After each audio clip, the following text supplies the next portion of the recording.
The draft resolution has not been adopted owing to the negative vote of a permanent member of the Council. I now give the floor to the members of the Council who wish to make the statement after the vote. I give the floor to the representative of the United States. Thank you, Mr. President. I have been the proud representative of the United States at the United Nations for nearly a year now. This is the first time I have exercised the American right to veto a resolution in the Security Council. The exercise of the veto is not something the United States does often. We have not done it in more than 6 years. We do it with no joy, but we do it with no reluctance. The fact that this veto is being done in defense of American sovereignty and in defense of America's role in the Middle East peace process is not a source of embarrassment for us.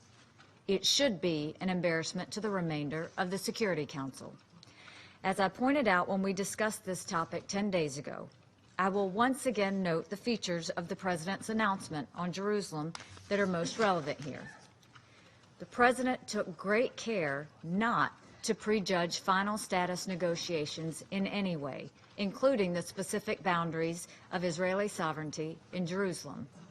That remains a subject to be negotiated only by the parties. The position is fully in line with the previous Security Council resolutions. The President was also careful to state that we support the status quo regarding Jerusalem's holy sites, and we support a two-state solution if that's what the parties agree to. Again, these positions are fully consistent with the previous Security Council resolutions. It is highly regrettable that some are trying to distort the President's position to serve their own agendas. What is troublesome to some people is not that the United States has harmed the peace process. We have in fact done no such thing. Rather, what is troublesome to some people is that the United States had the courage and honesty to recognize a fundamental reality. Jerusalem has been the political, cultural, and spiritual homeland of the Jewish people for thousands of years. They have had no other capital city. But the United States' recognition of the obvious, that Jerusalem is the capital and seat of the modern Israeli government, is too much for some. First, some have threatened violence on the street, as if violence would somehow improve the prospects of peace. Now today, buried in diplomatic jargon, some presume to tell America where to put our embassy.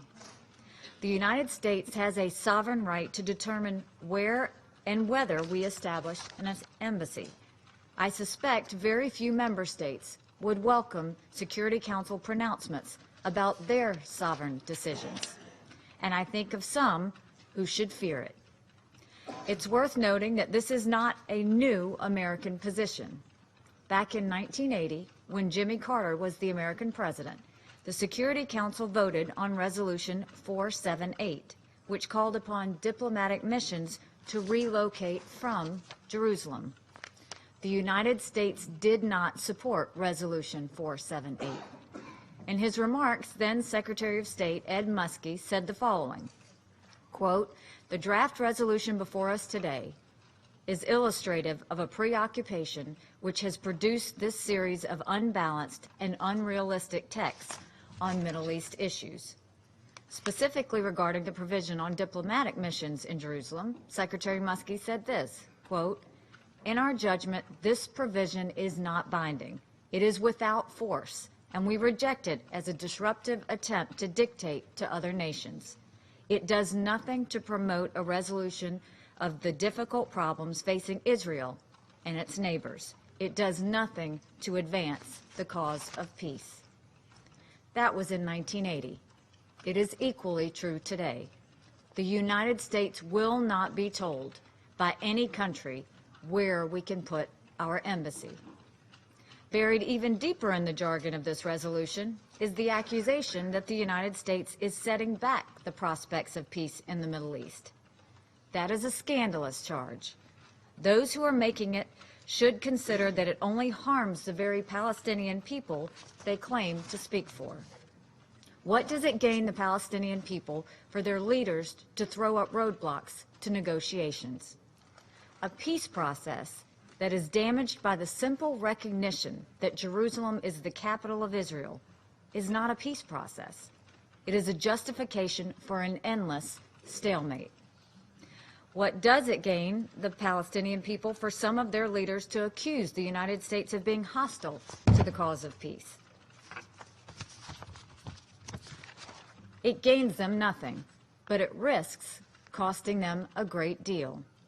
The United States has done more than any other country to assist the Palestinian people, by far.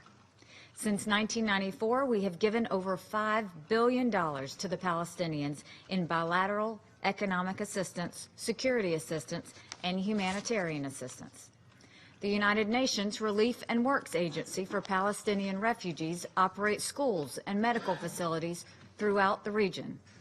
It is funded almost entirely by voluntary contributions. Last year, the United States voluntarily funded almost 30% of UNRWA's budget. That's more than the next two largest donors combined. And it's vastly more than some of the members of this council that have considerable financial resources of their own. I'll be blunt. When the American people see a group of countries whose total contributions to the Palestinian people is less than 1% of UNRWA's budget, when they see these countries accuse the United States of being insufficiently committed to peace, the American people lose their patience.